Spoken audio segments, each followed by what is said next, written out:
Hello students, I am Suman Sharma and this is my second video on chapter The Necklace.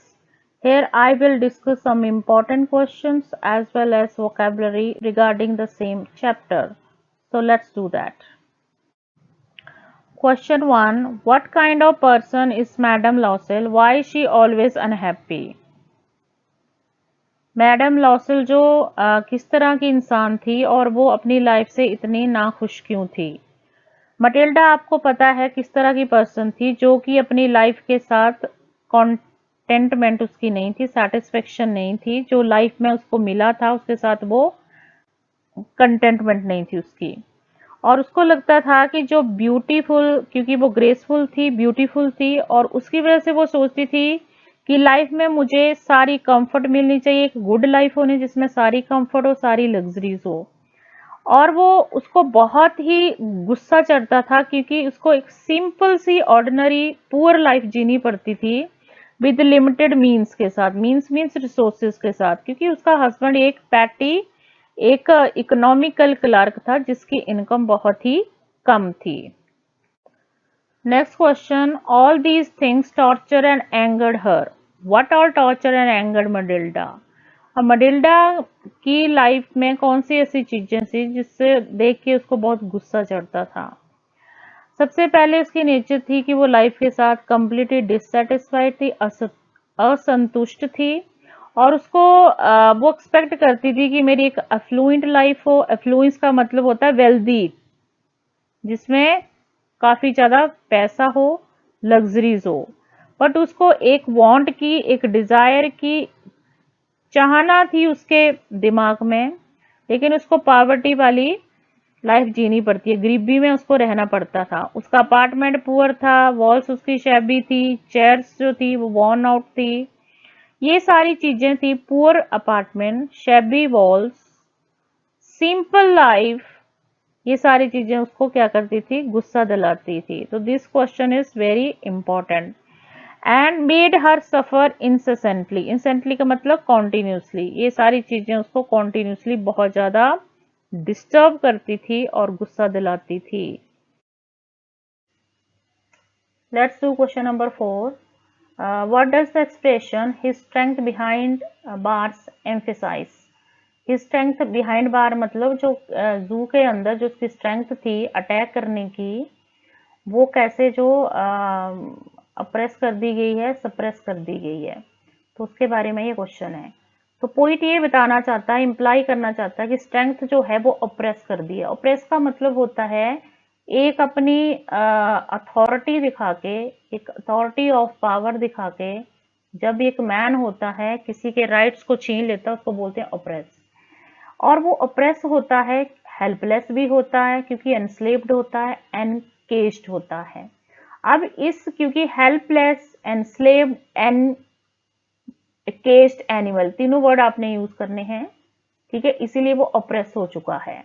तो इसीलिए इसकी वजह से वो अपनी स्ट्रेंथ को एक्सरसाइज नहीं कर सकता जू में।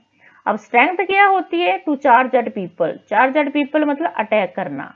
एक स्ट्रेंथ है उसकी कि पीपल के ऊपर अटैक करना, लोगों के ऊपर, और उनको डराना भी। फ्राइटन का मतलब था टेरिफाई, उनको डराना भी। डराता कैसे है? रोर करके, फ्राइटनिंग रोर करके, जोर से दहाड़ के।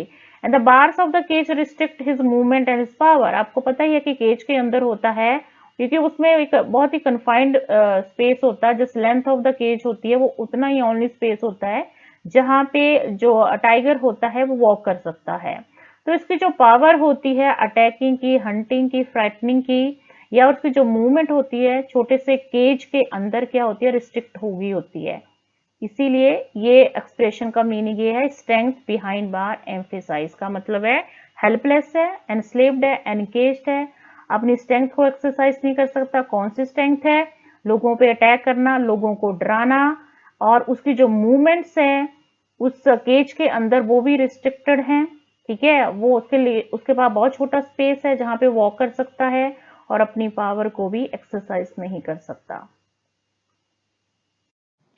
Next question. Why do you think Matilda's husband was letter to you the invitation to the minister's ball? Letter का मतलब होता है बहुत ज्यादा, ग्लैड क्यों था? वो इनविटेशन मिनिस्टर बॉल का इनविटेशन पाके वो इतना ज़्यादा खुश क्यों था? Matilda husband brought home one evening a surprise invitation to prestigious ball party. Prestigious का होता है respectable, जहाँ पे हाई डिग्निटरीज आते हैं, जो कि मिनिस्टर के हाउस में थी। इनविटेशन पाके वो बहुत इलिटेड हुआ, क्योंकि एक तो वहां पे बहुत कम कर्मचारियों को बुलाया गया था, एंड दूसरा उसके मन में था कि इनविटेशन दे के मटिल्डा बहुत खुश होगी कि मुझे एक इतनी ग्रैंड पार्टी अटेंड करने का मौका मिलेगा। ये दोनों चीजें सोच के वो बहुत ज्यादा खुश था। क्या था कि एक तो इनविटेशन वो सिलेक्टेड एम्प्लॉयज को मिला था, और दूसरा ये इनविटेशन देके मटिल्डा बहुत खुश। Next question, why was Matilda reluctant to go to the ball? Reluctant का मीनिंग होता है अनविलिंग। क्यों उसको जाने की चाहना नहीं थी, वहां पे क्यों नहीं जाना चाहती थी वो रिलक्टेंट इसीलिए थी क्योंकि उसको लगता था कि मेरी कोई भी dress, none of our dresses, वो सूटेबल थी, अप्रोप्रिएट थी, ऐसी पार्टी में पहनने के लायक नहीं थी कोई भी। मीन्स उसके पास कोई भी ऐसी ड्रेस नहीं थी जो कि इस पार्टी में पहनी जा सके। She feared that absence of appropriate costume would reveal her poor status and cause embarrassment. वो कहती है कि अगर मेरे पास एक सूटेबल ड्रेस या अप्रोप्रिएट कॉस्ट्यूम नहीं होगा तो वो सभी को पता चल जाएगा कि मेरा सोशल स्टेटस क्या है, जो कि बहुत ही पुअर स्टेटस को बिलोंग करती थी, और इसकी वजह से उसको वहां पे बहुत सारी ह्यूमिलिएशन, एम्बेरसमेंट फेस करनी पड़ सकती है। तो इन ए नटशेल इसका मतलब है वो किस लिए नहीं जाना चाहती थी कि उसके पास कोई सूटेबल ड्रेस नहीं थी जो कि इस पार्टी में पहनी जा सके, और दूसरी ये थी कि अगर उसके पास कोई अच्छी ड्रेस नहीं होगी तो वो उसके पुअर सोशल स्टेटस को भी रिवील कर सकती थी और उसको बहुत ज्यादा एम्बेरसमेंट फेस करना पड़ सकता। This is your second important question, and question is, why is Tiger angry? Why does he express his anger quietly? कि वो गुस्से में क्यों था और वो अपने गुस्से को क्वाइटली क्यों एक्सप्रेस करता है, मीन्स कोई कुछ बोलता क्यों नहीं है वो। तो टाइगर क्यों एंग्री होता है? क्योंकि उसको इम्प्रिजन कर दिया जाता है। ये वर्ड आपने याद करना है, कैदी बना के रखा होता है उसको। किसमें? क्रैम्प्ड। क्रैम्प्ड होता है रिस्ट्रिक्टेड प्लेस, छोटी सी जगह में, रिस्ट्रिक्टेड प्लेस में उसको क्या करके रखा होता है? इम्प्रिजन। ही कैन इधर, ना वो मूव कर सकता अपनी मर्जी से, अपनी विल से, उसमें ना ही अपनी स्ट्रेंथ को एक्सरसाइज कर सकता। स्ट्रेंथ क्या होती है? हंटिंग की, रोर करना, दहाड़ना जोर से। तो इस अपनी स्ट्रेंथ को वो एक्सरसाइज नहीं कर सकता। इससे उसको वो एनरेज होता, गुस्सा तो उसको आता है, लेकिन वो क्योंकि केस्ड है, कैद है वहां पे, तो वो हेल्पलेस फील करता है कि कुछ नहीं कर सकता वो। ना वो अवेंज कर सकता, अपना अवेंज मतलब बदला ले सकता है कि मुझे एनकेज करके क्यों रखा हुआ है। देयरफॉर वो अपनी इस नेचुरल बिहेवियर को सप्रेस कर देता, दबा देता है, and does not roar fiercely. There is a mistake here, कि इसीलिए फियर्सली मतलब होता गुस्से से वो दहाड़ नहीं सकता। तो एंग्री इसीलिए होता है, इंप्रिजन करके रखा होता अपनी स्ट्रेंथ को, वो एक्सरसाइज नहीं कर सकता, दिखा नहीं सकता, अपनी मर्जी से वो मूव नहीं कर सकता क्योंकि छोटा सा स्पेस होता है। ये चीजें जो होती है उसको एनरेज करती हैं, गुस्सा दिलाती हैं, लेकिन वो केज्ड है, उसमें बंद है, इसीलिए वो अवेंज, अपना बदला भी नहीं ले सकता कि उसको क्यों एनकेज किया हुआ है। तो इसीलिए इस नेचुरल बिहेवियर को वो सप्रेस कर लेता, उसको पता है कि मैं हेल्पलेस हूं, मैं कुछ नहीं कर सकता, इसीलिए वो रोर भी नहीं कर पाता। Okay, next question, how do you know that Matilda was a great success at the ball? Ball party में, बॉल पार्टी जो थी मटिल्डा के लिए सक्सेसफुल क्यों रही? Matilda was a great success at the ball, she looked pretty, वो सबसे खूबसूरत लग रही थी उस न्यू ड्रेस में एंड डायमंड नेकलेस में, और वो एलिगेंट मीन्स प्रिटी और ग्रेसफुल मीन्स स्टाइलिश भी लग रही थी, और बहुत स्माइल कर रही थी खुशी की वजह से, और सारे मेन उसको नोटिस कर रहे थे और सारे उसको मिलना चाहते थे। तो इसीलिए ये पार्टी एक सक्सेस थी उसके लिए, क्योंकि सबसे पहले वो सबसे खूबसूरत लग रही थी, क्योंकि उसने खूबसूरत सी ड्रेस पहनी थी, खूबसूरत का डायमंड नेकलेस पहना था, और वो बहुत ही स्टाइलिश और प्रिटी लग रही थी। और वो हमेशा क्या कर रही थी, वहां पे स्माइल कर रही थी, मुस्कुरा रही थी लगातार। सारे मैन जो थे वो उसको नोटिस कर रहे थे, उसका नाम पूछ रहे थे और उसको मिलना चाहते थे। सॉर्ट का मतलब होता है सीक, मिलना चाहते थे। Next question. As her husband covered her with the wrap after the ball, Matilda wanted to escape immediately. Why? जैसे ही उसके हस्बैंड ने उसके शोल्डर के ऊपर रैप डाला, एक श्रग सा डाला, उसके शोल्डर कवर कर दिए, तो वो क्यों भागना चाहती थी वहां से? क्योंकि ये रैप जो था बहुत ही साधारण टाइप का था, जो कि इसकी ब्यूटीफुल ड्रेस की एलिगेंस या ब्यूटी के साथ बिल्कुल भी मैचिंग नहीं था। और अगर ये रैप उसके सोशल स्टेटस को रिवील कर देता, सबके सामने खोल के रख देता कि इसको सोशल स्टेटस है कैसा। इसीलिए she did not wish the rich women at the ball to notice it. वो नहीं चाहती थी कि जो रिच वुमेन पार्टी में आई थी वो इस रैप में देखें। So she hurried away and did not wait for husband to call a cab for returning home. इसलिए वो वहां से भाग गई, उसने इतना भी वेट नहीं किया कैब का, वो पैदल ही वहां से भाग गई, जल्दी जल्दी से वहां से निकल गई। क्यों निकली वहां से?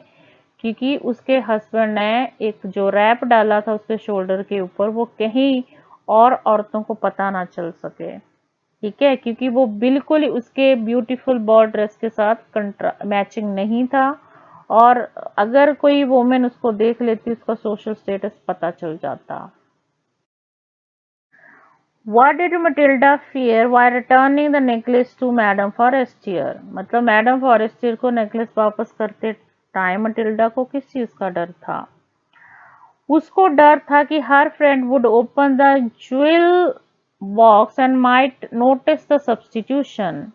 उसको ये डर था कि अगर मैडम फॉरेस्टियर ने वो ज्वेलरी बॉक्स खोल लिया और उसको ये पता ना लग जाए कहीं कि ये ओरिजिनल नहीं है, ये एक रेप्लिका है, एक सब्स्टिट्यूट है या एक रिप्लेसमेंट है। She might say something unpleasant to her and think of her to be a robber. अगर उसको ये पता चल जाता कि ये सब्स्टिट्यूशन है, तो वो मेरे बारे में कुछ गलत भी बोल सकती है और मुझे एक रॉबर, एक चोर भी कह सकती है। What kind of changes mark the emotional status of Matilda after 10 years of hard work? अब 10 years of hard work के बाद उसमें क्या क्या चेंजेस आई हैं?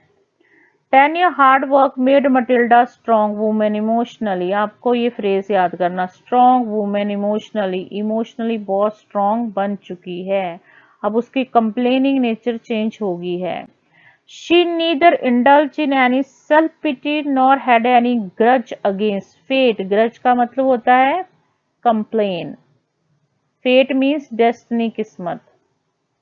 अब इमोशनली स्ट्रांग हुई थी ना, वो अपने ऊपर उसको बुरा फील होता था। सेल्फ पिटी मतलब अपनी लाइफ के बारे में उसको कोई कंप्लेन नहीं थी, उसको अपने फेट और डेस्टिनी, किस्मत में कोई कंप्लेन नहीं थी। अब वो खुश थी जो भी उसकी लाइफ में हो रहा था। Rather she felt proud of having survive the crisis. अब उसको प्राउड फील होता था कि मैं इतने मुश्किल समय से निकल आई हूँ। She got over her complexes and carried herself with air of self respect. अब वो जो उसके अंदर एक इन्फीरियोरिटी कॉम्प्लेक्स था, हीन भावना थी, उससे वो वापस बाहर निकल चुकी है और वो लाइफ जीती थी सेल्फ रिस्पेक्ट की, अपने आप को रिस्पेक्ट करती थी, अपनी लाइफ को भी रिस्पेक्ट करती थी। मीन्स क्या क्या चेंजेस आई हैं? इमोशनली स्ट्रांग हो गई है, सेल्फ पिटी नहीं करती, कोई फेट को लेके कोई ग्रज, कोई कंप्लेन नहीं है, और अब वो उसको ये भी प्राउड फील होता है कि मैं इतने हार्ड टाइम से बहुत सक्सेसफुली निकल के आ गई हूँ। अब उसके अंदर कोई भी इन्फीरियोरिटी कॉम्प्लेक्स नहीं है, कोई हीन भावना नहीं है, और वो सेल्फ रिस्पेक्ट के साथ जीतती है। What kind of changes mark the emotional status of Matilda after 10 years of hard work? अब 10 years of हार्ड वर्क के बाद उसमें क्या क्या चेंजेस आई हैं?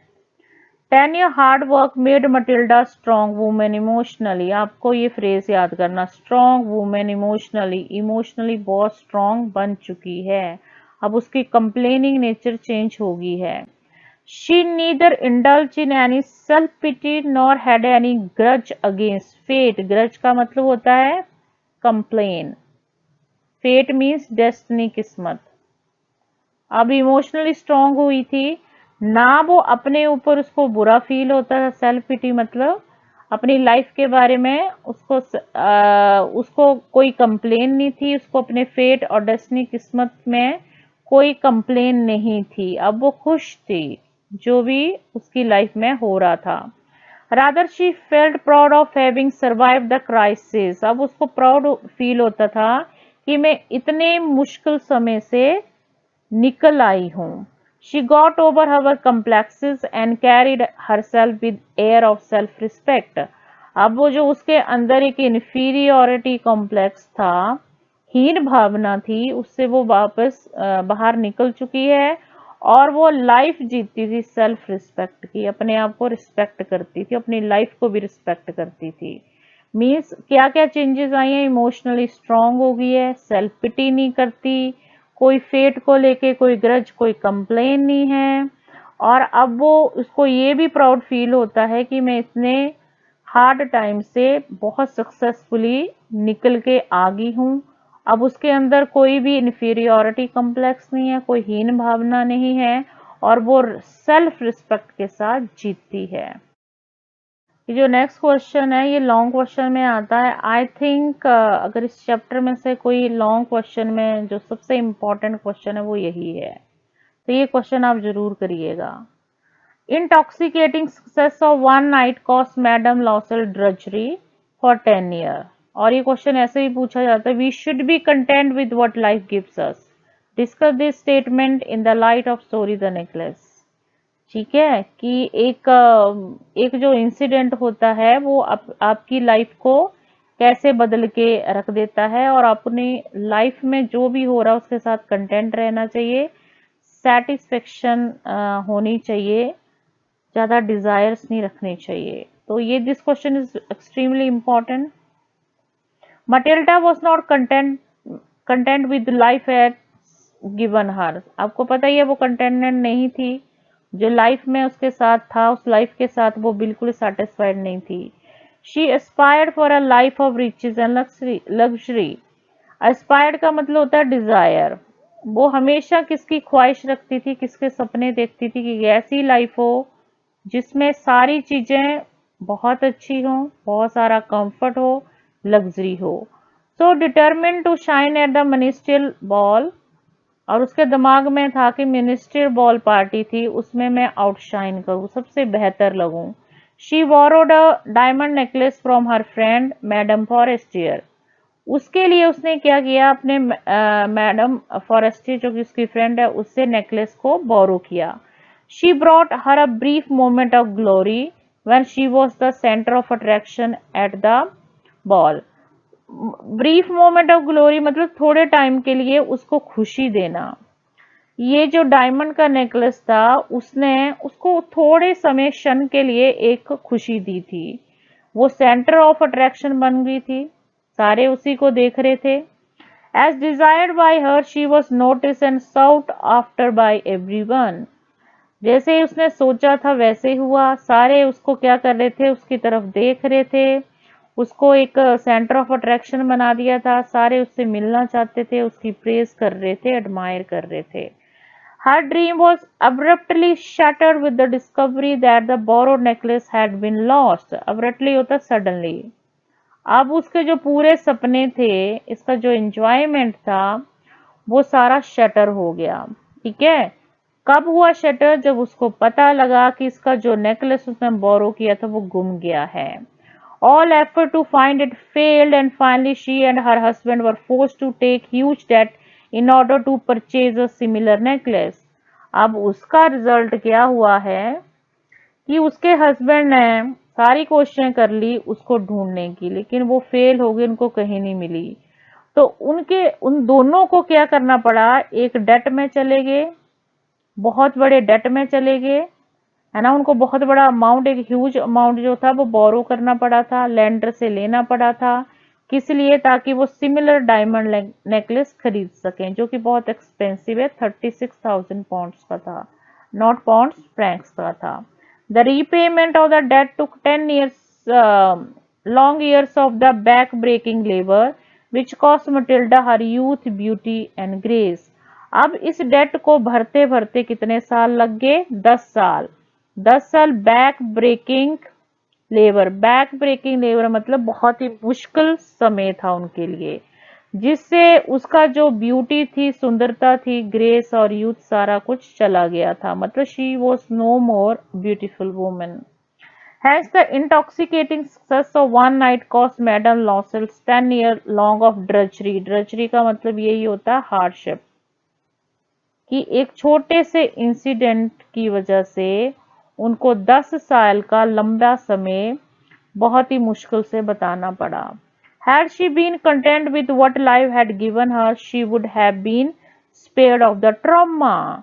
अगर वो लाइफ के साथ सेटिस्फाइड रहती जो लाइफ ने उसको दिया था, तो उसको ये ट्रॉमा, ये ड्रजरी का 10 years का ड्रजरी टाइम उसको नहीं देखना पड़ता। तो इसका नटशल में बताएं कि उसकी वजह से एक स्मॉल इंसिडेंट से उसकी लाइफ कैसे चेंज हुई थी, वो चेंज क्यों हुई थी। सबसे पहले वो आउटशाइन करना चाहती थी बॉल पार्टी में, उसके लिए उसने अपनी फ्रेंड से डायमंड नेकलेस लिया। डायमंड नेकलेस गुम हो गया। गुम होने के बाद उनको बहुत डेट में चले गए। वो डेट को भरने के लिए उनको लार्ज अमाउंट बोरो करना पड़ा। उसकी वजह से वो 10 years लग गए उसको डेट को भरने के लिए। उसकी वजह से जो मटिल्डा थी, उसकी जो ब्यूटी थी, जो उसकी खूबसूरती थी, वो सारी जा चुकी थी। तो इसका मतलब यही है कि एक छोटी सी चीज के लिए उनको कितना बड़ा सेक्रीफाइस करना पड़ा, कितना स्ट्रगल करना पड़ा। Next question, which can be framed as a question in your final examination, is the message of the story, which is very, very important questions. Can be asked for 3 marks or 5 marks. This story convey the message of contentment, satisfaction का message दे रही है ये. It is advisable to count one's blessing instead of yearning for false glory. अब ये एक advice कर रही, through इस चैप्टर के जो राइटर है वो एक एडवाइस दे रहा है कि इंसान को हमेशा ब्लेसिंग्स को काउंट करना चाहिए, कि उसको लाइफ में क्या अच्छी चीजें मिली हैं, ना कि यर्न का मतलब होता है एक फॉल्स, एक डिससेटिस्फाइड ड्रीम्स देखने चाहिए, फॉल्स ग्लोरी के। Unreasonable how desires can prove to be disastrous as did in the case of Lozells. ये चीज आपको लॉजल्स में देखने को मिली कि कैसे ये जो अनरीजनेबल डिजायर्स थी वो उसको, उनकी लाइफ को कैसे डिजास्टर बना दिया था। Matilda had enough to live with dignity. Dignity मतलब उसके पास सब कुछ था जिससे कि एक रिस्पेक्टेबल लाइफ वो जी सकती थी। But her desire for axes आएगा, excesses and extravagance deprived her even of the little that she had. तो उसकी जो ख्वाहिशें थी कि मुझे सब कुछ अच्छा मिले, एक्सेसेस में मिले, एक्स्ट्रावेगेंस हो, अबंडेंस है उसकी लाइफ में, तो उसके पास जो एक अच्छी लाइफ हो सकती थी, एक रिस्पेक्टेबल एक लाइफ हो सकती थी, उसने उसको भी डिप्राइव कर दिया। ठीक है। Therefore, take her story gives us message that one should live with one's own means. कि वन को, हर किसी को अपने दायरे में रहना चाहिए, अपनी ख्वाहिशों को ज्यादा नहीं बढ़ाना चाहिए। तो this question is very important. Next is your vocabulary, जो कि इसी चैप्टर से ली गई है। आप इन वर्ड्स को यूज कर सकते हैं वाइल राइटिंग योर आंसर। तो first word is affluent. Affluent का मतलब होता है वेल्दी, धनी, जो बहुत ही धनी होता है, जिसके पास बहुत पैसा होता है। डिस्टिंग्विश का मतलब होता है बहुत ही मशहूर, प्रसिद्ध पर्सनालिटी। ठीक है। एक्सक्विजिट मीन्स ब्यूटीफुल, सुंदर, खूबसूरत। कंटेनमेंट मीन्स सेटिस्फेक्शन, संतुष्टि। डिलाइटेड, ग्लैड, हैप्पी, खुश। रिलक्टेंट का मतलब होता है नॉट विलिंग, कुछ ना करने का मन करता हो, ठीक है, नॉट विलिंग, इच्छा ना हो किसी को करने की। एक्सटैटिक, ओवरवेलमिंग हैप्पीनेस, बहुत ज्यादा खुशी, जॉयफुल, बहुत ज्यादा खुशी को हम बोलते हैं एक्सटैटिक। शैबी, डर्टी, गंदा। एम्ब्रेस का मतलब होता है टू हग, गले लगाना। इकोनॉमिकल मीन्स लो बजट, ऐसा person who does not believe in wasting money. Luxuries, comfort, सहूलतें। पॉवर्टी स्टिकन, पुअर, गरीब। चिक मीन्स स्टाइलिश या fashionable. This is all about this chapter. I hope you liked this, and please share and subscribe my channel, and thank you student for watching this.